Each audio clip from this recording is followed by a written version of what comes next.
إن الحمد لله نحمده تعالى ونستعينه ونستغفره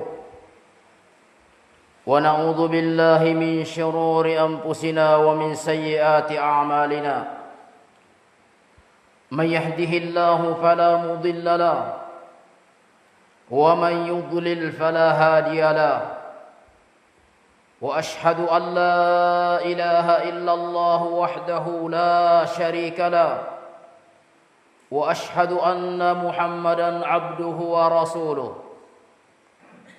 يا أيها الذين آمنوا اتقوا الله حق تقاته ولا تموتن إلا وأنتم مسلمون يا أيها الناس اتقوا ربكم الذي خلقكم من نفس واحدة وخلق منها زوجها وبث منهما رجالا كثيرا ونساء واتقوا الله الذي تساءلون به والأرحام إن الله كان عليكم رقيبا يا أيها الذين آمنوا اتقوا الله وقولوا قولا سديدا يصلح لكم أعمالكم ويغفر لكم ذنوبكم ومن يطع الله ورسوله فقد فاز فوزا عظيما فإن خير الحديث كتاب الله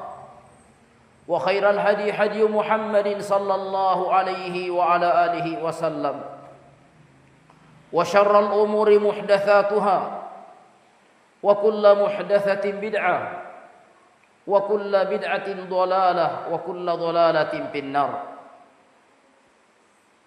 أيها الناس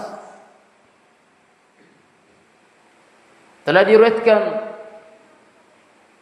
oleh Al-Imam Muslim satu hadis dari salah seorang sahabat Nabi alaihi salatu wassalam yang mulia yang bernama Amr ibn Auf radhiyallahu anhu. Beliau mengatakan ba'atha Rasulullah sallallahu alaihi wa ala alihi wasallam Aba Ubaidah ibn al-Jarrah radhiyallahu anhu ila al-Bahrain ya'ti bi jizyatiha.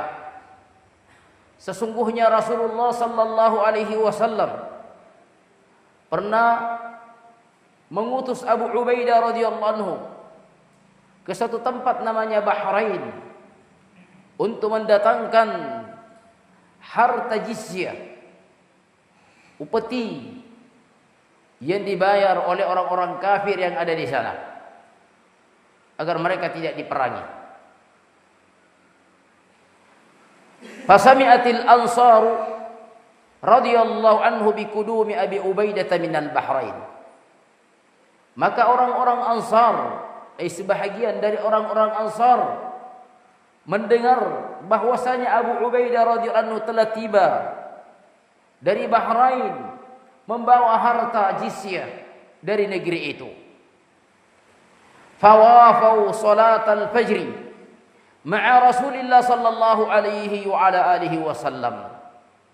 Maka orang-orang Ansar pun sengaja datang untuk melaksanakan salat subuh bersama dengan Rasulullah sallallahu alaihi wasallam di masjidnya beliau.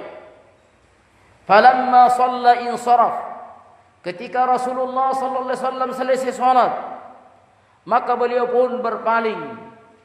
Qala fata'arradu lahu, maka orang-orang Ansar tadi pun sengaja dan memperlihatkan diri mereka di hadapan Rasulullah sallallahu alaihi wa ala alihi wasallam. Kemudian Nabi mengatakan, "Adunnukum sami'tum anna Aba Ubaidah qadima bi syai'in minal Bahrain." Aku kira bahwasanya kalian telah mendengarkan bahwasanya Abu Ubaidah radhiyallahu anhu telah datang dan tiba dari Bahrain membawa sesuatu berupa harta. Faqalu ajal ya Rasulullah. Kata mereka, iya wahai Rasulullah. Maka Nabi alaihi salatu wasallam mengatakan, "Abshiru wa ammilu ma yasurrukum." Berbahagialah karena kalian akan mendapatkan Apa yang kalian inginkan? Naam. Kemudian Nabi alaihi salatu wassalam, sebelum mereka memberi sesuatu yang mereka inginkan, Nabi alaihi salatu wassalam mengatakan, wallahi mal faqra akhsha alaikum. Demi Allah, bukan kefakiran, bukan kemiskinan yang aku khawatirkan menimpa kalian, walakin akhsha alaikum an tubsata alaikumud dunya. Akan tetapi yang aku khawatirkan menimpa kalian ketika perkara dunia, harta telah dibukakan untuk kalian. Fatanafasuha kama tanafasuha, sehingga kalian pun saling berlomba, saling berambisi untuk mendapatkan perkara dunia tersebut, sebagaimana mereka dahulu berambisi terhadap dunia ini. Fatuhlikakum kama ahlakathum, sehingga kalian pun ikut binasa sebagaimana mereka ikut binasa. Jemaah Jumat yang dimuliakan oleh Allah Subhanahu wa taala, perhatikan bagaimana Nabi alaihi salatu wassalam memperingatkan para sahabat Nabi alaihi salatu wassalam yang tidak perlu lagi kita ragukan keimanan mereka, keistiqomahan mereka, kecintaan mereka terhadap agama ini, terhadap Rasulullah sallallahu alaihi wasallam. Bersamaan dengan itu, Nabi alaihi salatu wassalam tetap mengingatkan agar mereka berhati-hati terhadap perkara dunia ini. Jangan sampai perkara dunia ini yang memalingkan mereka dari agama Allah Subhanahu wa taala. Nabi alaihi salatu wassalam memberitakan dalam hadis ini bahwa di antara sebab-sebab kebinasaan umat-umat terdahulu karena ambisi mereka mengejar dunia. Naam, fatanafasuha kama tanafasuha fatuhlikakum kama ahlakathum. Kalian saling berambisi, bersaing untuk mendapatkan perkara dunia ini sebagaimana mereka dahulu bersaing untuk mendapatkannya, sehingga kalian binasa sebagaimana mereka ikut binasa. Naam, sebagaimana mereka binasa, kalian ikut binasa sebagaimana mereka binasa. Ikhwani fiddin rahimani wa rahimakumullah. Maka berhati-hatilah wahai kaum muslim, muslimat. Mari kita menjaga agama kita ini. Bukan berarti bahwa agama kita melarang untuk bekerja. Bahkan orang-orang yang bekerja adalah orang-orang yang mulia. Agar mereka tidak meminta-minta, agar mereka tidak mengemis, agar mereka dapat membantu agama Allah Subhanahu wa taala. Mereka dapat melaksanakan ibadah Allah, ibadah kepada Allah Subhanahu wa taala dengan harta yang mereka dapatkan. Akan tetapi, ya, betapa banyak orang yang lalai dan lupa dari perkara yang utama, bahwasanya harta yang didapatkan itu bukan dipakai untuk kita saling berbangga dan menyombongkan diri, akan tetapi kita pakai untuk beribadah kepada Allah Subhanahu wa taala. Kita pakai untuk memperjuangkan agama Allah Subhanahu wa taala. Dipakai untuk membangun masjid. Dipakai untuk membantu saudara-saudara kita jika memiliki kelebihan.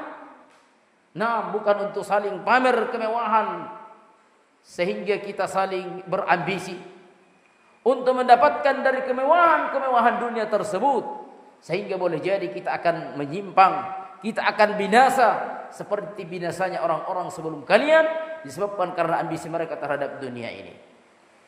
Demikian pula dalam satu hadis yang sahih dari hadisnya Abu Sa'id Al-Khudri radhiyallahu anhu, Nabi alaihi salatu wassalam atau Abu Sa'id mengatakan, jalasa Rasulullah sallallahu alaihi wasallam 'alal mimbari wa jalasna haulahu. Bahwasanya suatu saat Rasulullah SAW pernah duduk di atas mimbar.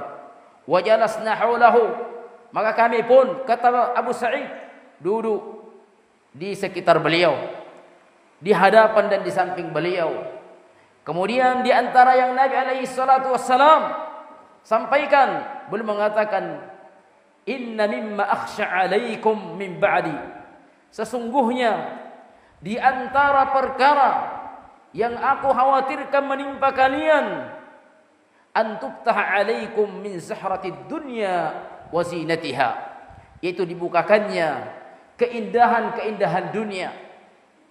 An tuftaha alaikum min zahratid dunya wa zinatiha, di antara perkara yang aku khawatirkan menimpa kalian, fitnah yang paling berbahaya sepeninggalanku nanti adalah terbukanya perkara-perkara dunia, harta yang dengan itu kalian lalai dari agama Allah Subhanahu wa taala.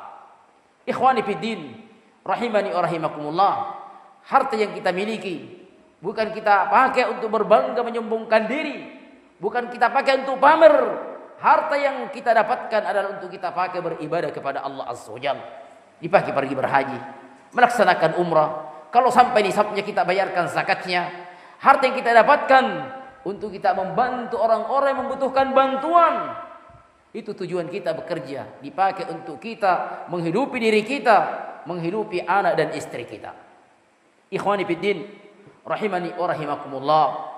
Demikian pula hendaknya seorang muslim, muslimah benar-benar sadar bahwasanya dunia ini bukan untuk selamanya. Maka hendaknya kita bersemangat untuk mendapatkan sesuatu yang dapat menemani kita seterusnya. Harta yang kita dapatkan kita akan tinggalkan. Anak istri, jika kita lebih dahulu meninggal, semuanya akan kita tinggalkan. Kemudian apa yang kita tinggalkan akan dibagi oleh orang-orang di belakang sebagai warisan. Bukan milik kita lagi.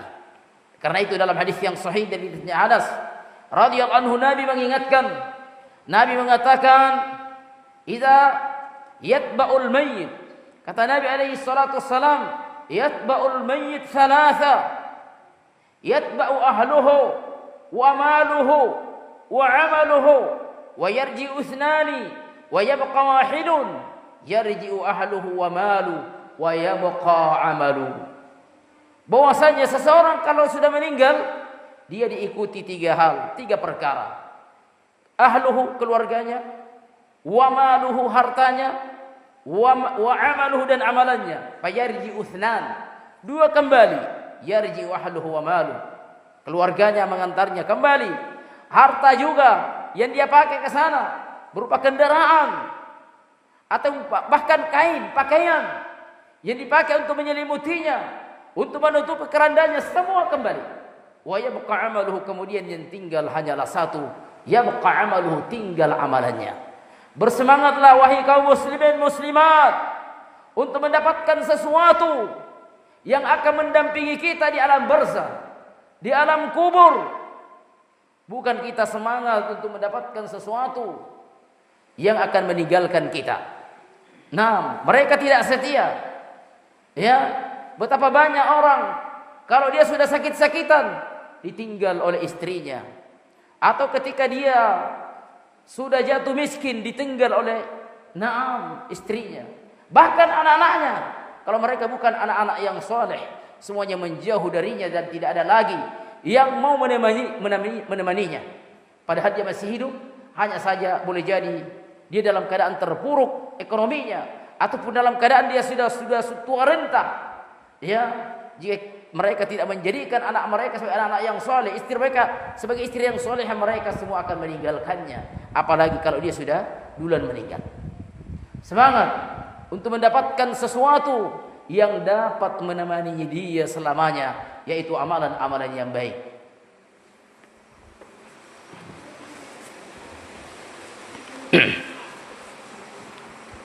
Alhamdulillah, wassalatu wassalamu ala Rasulillah wa ala alihi wa sahbihi wasallam.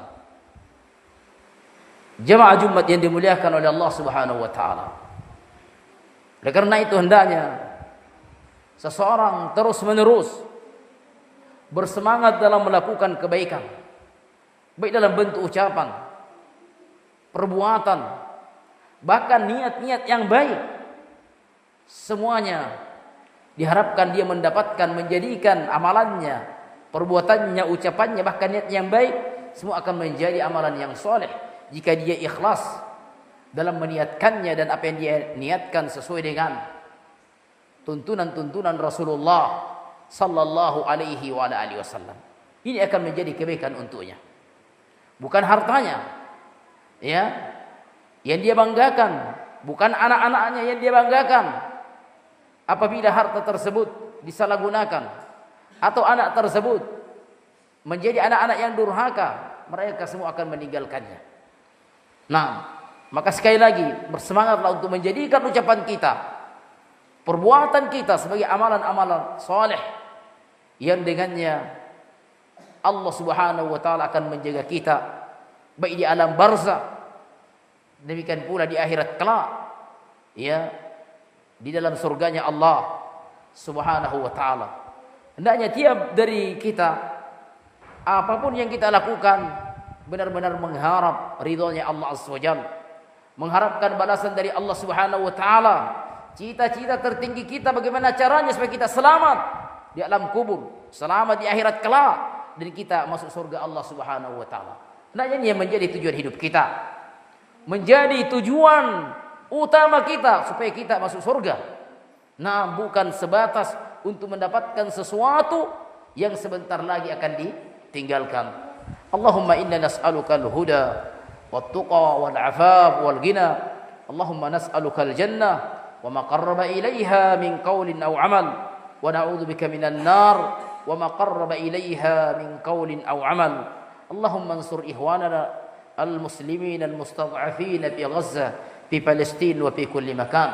Allahumma ansurhum, Allahumma thabbithum, Allahumma shfi mardahum, Allahumma taqabbal syuhada'ahum, Allahumma arzuqhum, Allahumma at'imhum wasqihim ya rabbal alamin.